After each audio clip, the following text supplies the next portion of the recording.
আন্দোলন বাংলাদেশের মানুষের ডিএনএর মধ্যে আছে এই আন্দোলন। যখন অত্যাচার, অবিচার, অনাচার, নির্যাতন, জুলুম, নির্বাচন সহ কেড়ে নিয়ে, জনগণের মালিকানা কেড়ে নিয়ে সহ যেই পর্যায়ে যখন পৌঁছে, বাংলাদেশের মানুষ জেগে উঠছে। তারা ভাষা আন্দোলনে জেগে উঠেছে, মুক্তিযুদ্ধের আন্দোলনে জেগে উঠেছে, এরশাদ স্বৈরাচার বিরোধী আন্দোলনে জেগে উঠেছে। এটা নতুন কিছু নয়, এটা বাংলাদেশের জনগণের ডিএনএর মধ্যে আছে। কোন অত্যাচার, অনাচার, অবিচার, নিপীড়ন, নির্যাতন, জনগণের অধিকার কেড়ে নিয়ে বাংলাদেশে কোনোদিনও থাকতে পারবে। কেউ 5 বছর থাকতে পারবে, কেউ 7 বছর থাকতে পারবে। হাসিনা 15 বছর থেকেছে, 16 বছর থেকেছে, এবং তার নির্যাতন, জুলুম, অত্যাচার, নিপীড়নের মাত্রাও অনেক উপরে চলে গেছে। এবং তার নিপীড়ন, নির্যাতনের একটা জাতীয় তার সরকারকে সে সেভাবে এমনভাবে গঠন করেছে, পুরো সরকারের কাজই ছিল সেটা আপনি সরকারের সব অঙ্গ সবার তাদের একটা দায়িত্ব, মূল দায়িত্ব হচ্ছে হাসিনাকে ক্ষমতায় রাখা। এইরকম ভাবে কেউ বাংলাদেশকে বিগত দিনে এরশাদ জনগণের অধিকার কেড়ে নিয়েছে, আমরা স্বাধীনতার আগে দেখেছি। কিন্তু এই ধরনের পুরো রাষ্ট্রীয় কাঠামোকে ক্ষমতায় থাকার জন্য একেবারে নিজের হাতে রেখে দৈনন্দিন জীবনে কোন রাষ্ট্র পরিচালনার ইতিহাস বাংলাদেশের মানুষ এইভাবে দেখে। এই জন্য হয়তো সে কিছুদিন বেশি থেকে। আমি আপনাদেরকে নিশ্চিতভাবে বলতে পারি, 5ই আগস্টে যদি তার পতন না হতো, আমরা যারা আন্দোলনে ছিলাম আমরা কেউ বাড়ি ফিরে যেতাম না, আমরা কিন্তু রাস্তায় থাকতাম। সে যতই নিষ্ঠুর হোক, যতই হত্যাকাণ্ড চালাক, যতই জেল জুলুম করুক, আমরা যারা রাস্তায় ছিলাম 15-16 বছর, আমাদের আন্দোলন কিন্তু অব্যাহত থাকত, আমরা কিন্তু বাড়ি ফিরে যেতাম না। তো সুতরাং এই কথাটা তাকে 5ই আগস্ট হলে 5ই সেপ্টেম্বর, ডিসেম্বরে তাকে যেতে হবে। দেশবাসী সিদ্ধান্ত নিয়েছে, বাংলাদেশের মানুষ। আমরা রাজনৈতিক দলগুলো ঐক্যবদ্ধভাবে যুগপৎ আন্দোলনের মাধ্যমে সিদ্ধান্ত নিয়েছি। আমরা সবাই মিলে প্রাণ দিয়েছি, জেলে গেছি, গুম হয়েছি, খুন হয়েছি, আমাদেরকে কেউ থামিয়ে রাখতে পারে না। সুতরাং হাসিনা যাওয়া ছাড়া তার কোনো গতি ছিল না। আগে কোনো হইতে পারে, তার যাওয়া যেতেই হতো তাকে, কারণ মানুষ মানসিকভাবে প্রস্তুত ছিল, প্রেক্ষাপটের জন্য অপেক্ষা করছিল, সে কাছে হয়েছে। সুতরাং আন্দোলনকে নিয়ে আমাদের মধ্যে বিভাজন, এই বিপ্লবকে নিয়ে আমাদের মধ্যে বিভাজন হবে সবচেয়ে দুঃখজনক। পুরো জাতি ঐক্যবদ্ধভাবে এই আন্দোলনে ছিল, যার যার অবস্থান থেকে সবাই কাজ করেছে। এই আন্দোলন হাইজ্যাক করার কোন সুযোগ নেই। ওই শেখ হাসিনা যেভাবে মুক্তিযুদ্ধকে হাইজ্যাক করে নিয়ে গেছে, যুদ্ধ করেছে বাংলাদেশের মানুষ, প্রাণ দিয়েছে বাংলাদেশের মানুষ, আমাদের মহিলারা ধর্ষণের শিকার হয়েছে, কিন্তু ক্রেডিট হচ্ছে, সব পাওয়া হচ্ছে শেখ হাসিনা তার পরিবার। এটা আমরা বাংলাদেশে পুনরাবৃত্তি করতে দিতে পারি না।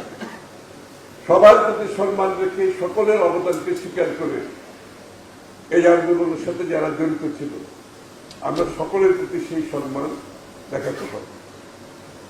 একটা বিষয়। আর দ্বিতীয় বিষয় হচ্ছে আন্দোলনটা কেন, আন্দোলনের মূলটা কোথায় ছিল একটু বিশ্লেষণ করা দরকার। স্বাধীনতা যুদ্ধ মূল উদ্দেশ্য ছিল গণতন্ত্রে ফিরে পাওয়া। বাংলাদেশের জনগণ একটি গণতান্ত্রিক প্রক্রিয়ায় একটি দলকে নির্বাচিত করেছিল, আওয়ামী লীগকে নির্বাচিত করেছিল। পশ্চিমারা সেটা কেড়ে নিয়ে, সেই গণতান্ত্রিক অধিকার কেড়ে নিয়ে তারা বাংলাদেশকে শাসন করতে চেয়েছিল। তো মূল ছিল কিন্তু গণতান্ত্রিক আন্দোলন, ভোটের আন্দোলন, বাংলাদেশের মানুষের মালিকানার আন্দোলন, তার রাজনৈতিক গণতান্ত্রিক সাংবিধানিক ক্ষমতা তার হাতে থাকাই ছিল, এইটাই ছিল আন্দোলন। এরশাদ বিরোধী আন্দোলনের কি অবস্থা? গণতন্ত্রের জন্য আন্দোলন। মানুষ তখনও ভোট দিতে পারেনি, আপনাদের মনে আছে এরশাদের ভোটের কথা। একই অবস্থা, ওই শুরু ওই গণতন্ত্র মালিকানা ফিরে পাওয়ার আন্দোলন। এই আন্দোলনও কিন্তু চলতেছিল মালিকানা ফিরে পাওয়ার আন্দোলন, তার রাজনৈতিক গণতান্ত্রিক সাংবিধানিক অধিকার ফিরে পাওয়ার আন্দোলন। বহু মানুষ ত্যাগ স্বীকার করেছে এবং সবচেয়ে বেশি ত্যাগ স্বীকার করেছে দেশনেত্রী বেগম খালেদা জিয়া। ওনাকে গ্রেফতার করার পরে বাংলাদেশের সাধারণ মানুষের মনে যে ক্ষোভ সৃষ্টি হয়েছে, কারণ ওনাকে গ্রেফতার করার উদ্দেশ্য তার কিছু না, একটাই ছিল যে ওনাকে জেলে রেখে নির্বাচন করা তাদের জন্য অনেক সহজ হয়ে যাবে। ভোট দখল করা, নির্বাচনী প্রক্রিয়াকে চুরি করা, বেগম খালেদা জিয়াকে বাইরে রেখে তাদের জন্য কঠিন হয়ে যাচ্ছে, কারণ আন্দোলন সেই দিকে যাচ্ছে। ওনাকে জেলে নিয়ে ৬-৭ বছর জেলে রেখে শেখ হাসিনা অব্যাহতভাবে চালিয়েছে। তো সুতরাং সারা দেশের মানুষের আমরা এই জায়গাটাতে কোন বিভাজন সৃষ্টি করতে চাই না। যেহেতু বিএনপির বেশি লোক মারা গেছে, বেগম খালেদা জিয়া জেল খেটেছে, অসুস্থ হয়ে মৃত্যুমুখী হয়েছে, তারেক রহমানকে মিথ্যা মামলার যে দেশ থেকে আসতে দেওয়া হয়নি, এবং বিএনপির নেতা কর্মী সর্বস্তরে আমাদের যারা সহযোগী যুগপৎ আন্দোলনে, তাদের যদি আপনি সংখ্যা আপনি দেখতে চান সবচেয়ে বেশি, কিন্তু তাই বলে কি আমি আন্দোলনের কৃতিত্ব আমি কি দাবি করতে পারবো? বিএনপি কি দাবি করেছে আন্দোলনের কৃতিত্ব? বিএনপি কি বলছে? আমরা যুগপৎ আন্দোলনে যারা ছিলাম তারা আমরা কি বলছি? বাংলাদেশের মানুষের আন্দোলন। এই কৃতিত্ব নিয়ে আমাদের মধ্যে যদি বিভাজন সৃষ্টি করে কেউ, আমার মনে হয় এইটা এই ঐক্যের যে বিষয়টা আমরা বারবার বলছি, সেই ঐক্যটা কিন্তু থাকবে। ঐক্য বলতে কি বোঝায়? ঐক্য হচ্ছে আমাদের কিছু কিছু ইস্যুতে জাতীয় ঐক্যবদ্ধ থাকতে হবে। ১ নম্বর ইস্যু হচ্ছে শেখ হাসিনা এবং আওয়ামী লীগ ফ্যাসিস্ট দলকে বাংলাদেশের রাজনীতিতে কোনো জায়গা দেওয়া যাবে, ১ নম্বর ঐক্য। দ্বিতীয় ঐক্য হচ্ছে বাংলাদেশে গণতান্ত্রিক অর্ডার ফিরিয়ে আনতে, বাংলাদেশের মানুষের মালিকানা ফিরিয়ে দেওয়ার জন্য যে আন্দোলন হয়েছে সেটাকে সফল করতে হলে আগামীতে আপনাকে বাংলাদেশে একটি নির্বাচিত সংসদ সরকার আসতে হবে জনগণের ভোটের মাধ্যমে, মালিকের ভোটের মাধ্যমে, যেই সরকার জনগণের কাছে দায়বদ্ধ থাকবে, জবাবদিহি থাকবে। এখন সমস্যাটা কি হচ্ছে? এখন তো একটা সরকার তো আছে, জনগণও আছে, কিন্তু সরকার আর জনগণের মাঝখানে যে সেতু, সেই সেতু নাই। এই জন্য গণতন্ত্রের দরকার। এই সেতু নাই বলে আজকে কেউ কাজ করছে না, পুলিশ কাজ করতেছে না, সরকারি কর্মকর্তারা কাজ করতেছে না, আপনার দেশের অর্থনৈতিক বিনিয়োগ নিম্নগামী, কেউ বিনিয়োগ করছে না। মানে সার্বিকভাবে যে একটা নির্বাচিত সরকারের মধ্যে মানুষ নিয়ে তার সিদ্ধান্ত নিতে পারে, অর্থাৎ স্বল্প মেয়াদী, মধ্যমেয়াদী, দীর্ঘমেয়াদী, এই সিদ্ধান্তগুলো সব স্থগিত হয়ে বসে আছে। বাংলাদেশে কেউ বিনিয়োগ করছে না। আমাদের দেশের বিনিয়োগকারীরা বসে আছে, আগামী দিনের নির্বাচিত সরকার আসবে তখন তারা সিদ্ধান্ত নেবে। সরকারি কর্মকর্তারা আগামী নির্বাচনের পর কি হবে তাদের মধ্যে একটা কাজ করে হৃদয়ের মধ্যে, সুতরাং তারা অপেক্ষা করছে, তারা কিন্তু কোনো কাজে হাত দিচ্ছে না। পুলিশ তার ভূমিকা পালন করতে পারছে না, আইন শৃঙ্খলা বাহিনী, কারণ ওই যে সেতুটা আছে, সেতু হচ্ছে কারা? আপনাদের নির্বাচিত যারা সংসদ সদস্য, নির্বাচিত প্রতিনিধি, তারাই হচ্ছে সেতু। এখন মানুষের জায়গার কোনো জায়গায় যাওয়া নেই। গণতন্ত্রের অনেক খারাপ দিক আছে, কিন্তু গণতন্ত্রের একমাত্র ভালো দিক হচ্ছে, যেটা সবচেয়ে বড় দিক, সেটা হচ্ছে নির্বাচিত সরকারের মধ্যে যে সেতুটা নির্মাণ হয়, সেখানে পুলিশ বলে, সরকারি কর্মকর্তা বলে, সকলের মধ্যে একটা ভয় থাকে, যদি আমি কোনো অন্যায় করি নির্বাচিত প্রতিনিধিরা সংসদে কথা বলবে, আমি যদি কোনো অন্যায় করি নির্বাচিত সদস্য প্রতিনিধিরা আমার ঘাড় চাপিয়ে ধরবে। আপনারা দেখেছেন, হ্যাঁ, এর মধ্যে অনেক সংসদ সদস্য দুর্নীতিবাজ আছে, এটাও ঠিক, এটা হবে, কিন্তু এটা যদি আপনাকে সংশোধন করতে হয়, আপনাকে নির্বাচনী প্রক্রিয়া, গণতান্ত্রিক প্রক্রিয়া অব্যাহত রাখতে হবে। নির্বাচনের পর নির্বাচন করতে হবে। একমাত্র গণতন্ত্র এবং নির্বাচনের মাধ্যমে আপনি সংশোধন করতে পারবেন, আপনি কারেকশন করতে পারবেন, আপনি ফিল্টার করতে পারবেন। আর দ্বিতীয় কোনো প্রক্রিয়ার বিশ্বে যাবে নাই। আর অন্য প্রক্রিয়া যত ট্রাই করবেন, দেশ আরো নিচের দিকে যাবে। একটা তথ্য আমি আপনাদেরকে দিই, বিশ্বের যত এই যে আমাদের যে তথ্য আছে নির্বাচন এবং আন্দোলন,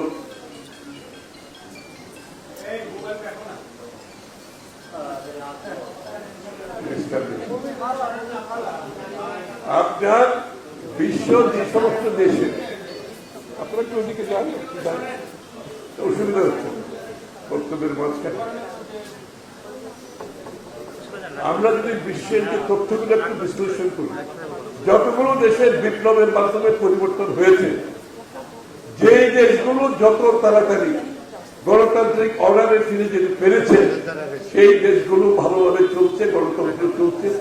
আর যেই দেশগুলো এই আমাদের মতো যে এখন কিছু লোক শুরু করেছে নির্বাচন বিরোধী কর্মকাণ্ড, গণতন্ত্র বিরোধী কর্মকাণ্ড, যে সমস্ত দেশে এই সমস্ত কর্মকাণ্ড বেশি দিন চলেছে, সেই দেশগুলোতে গৃহযুদ্ধ হয়েছে, সেই দেশগুলোতে অশান্তি হয়েছে, বিভাজন হয়েছে, রাষ্ট্র একটি কি বলে ওটা, কি রাষ্ট্র, ফেইল্ড স্টেট, একটা ফেইল্ড স্টেটে পরিণত হয়েছে।